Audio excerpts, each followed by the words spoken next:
want to show the audience who don't know Islam how graphic this is.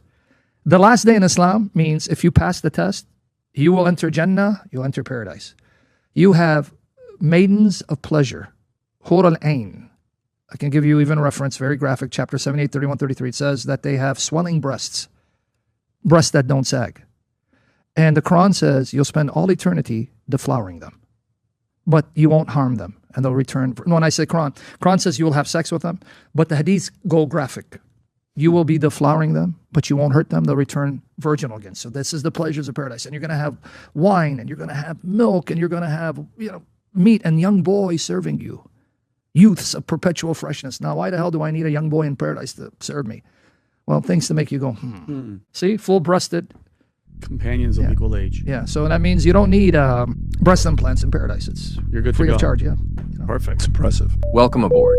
In this episode, Sam Shamoun joins the PBD Podcast to share his perspective and critically evaluate key claims within Islam. He exposes the dark history of Islam that is often ignored or left unaddressed by mainstream media. Grab your seat as we dive into this important and eye-opening discussion, and make sure to stay until the end for my own commentary on the conversation. I watched this young lady. So she's asking him, hey, if men go to heaven, they get 72 virgins. What do women get? Good and question. this is his answer. It's a very good question. Go ahead, Rob.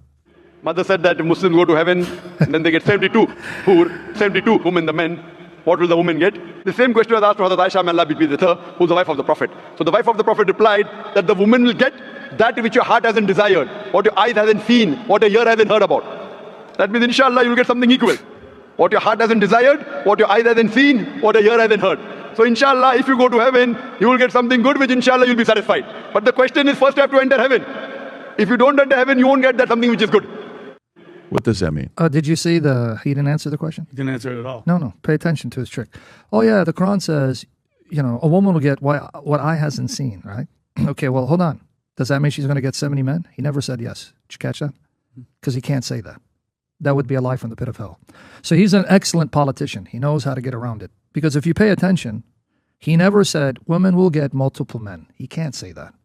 So, but you're going to get delights that are mind-blowing. Okay, I understand that. Does that include that the woman gets multiple men? Oh, but you're going to get what the eye has never seen or the mind has comprehended. Okay, but does that mean I'm going to get more than one husband? See, this is the rhetoric I'm talking about. But what do women get in the Muslim religion? Well, in Islam, can I tell you? Yeah. You will be part of the huris that your husband will deflower for all eternity. Tell me more. Okay, now let's say you're a good Muslim woman. Yeah. You married a Muslim man. Yeah. Now, it's difficult to ascertain if you've been married multiple times, which Muslim man. But if you pass the test and you had a good Muslim husband, Allah will then make you part of those huris for your husband to deflower. You'll be one among many. No, It's a crappy deal for the girl. Why do you think she asked? And notice he never said, oh, you're going to get 70 men. He can't say that. He knows he'd be lying. So that means a Muslim woman, she'll have huge breasts, firm breasts, 7833. She'll be part of the hur al-ain. If I tell you where that word comes from, our English word whore comes from that word, by the way. I was just going to say, it sounds really familiar to whore. Just throwing Yeah, that out there. really, it's not, yeah. When he said, you're going to be a whore, I was like, okay, that didn't sound... I was always going to break out with an impression. The brother said, but we're not doing comedy, Vincent. So the contradictions of what a man gets versus what a woman gets. Yeah. If I'm a logical guy and I'm truly looking for a religion and I'm open-minded. Yes. And I'm looking to the Christian church. I'm going, studying Judaism. Maybe I can go that direction. I'm studying Scientology, LDS. Oh, and I'm also becoming a Muslim, right? 72 virgins.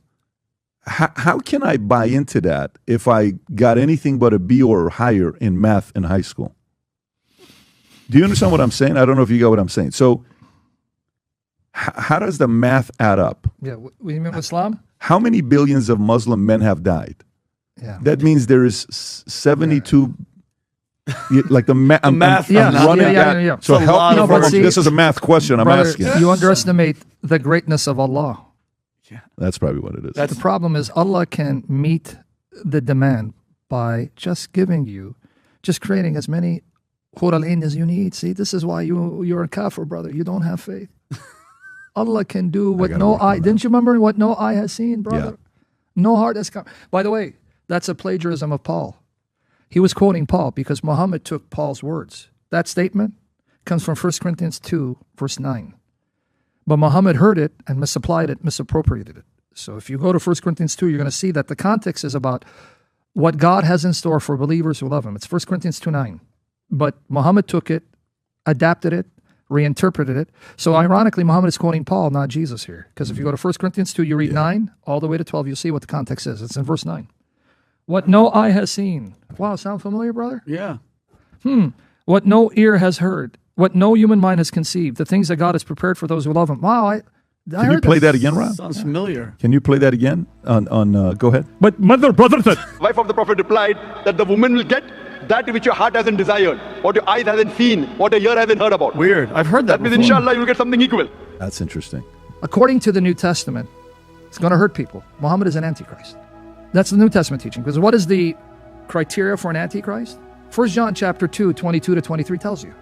Who's the antichrist? He who denies the Father and the Son.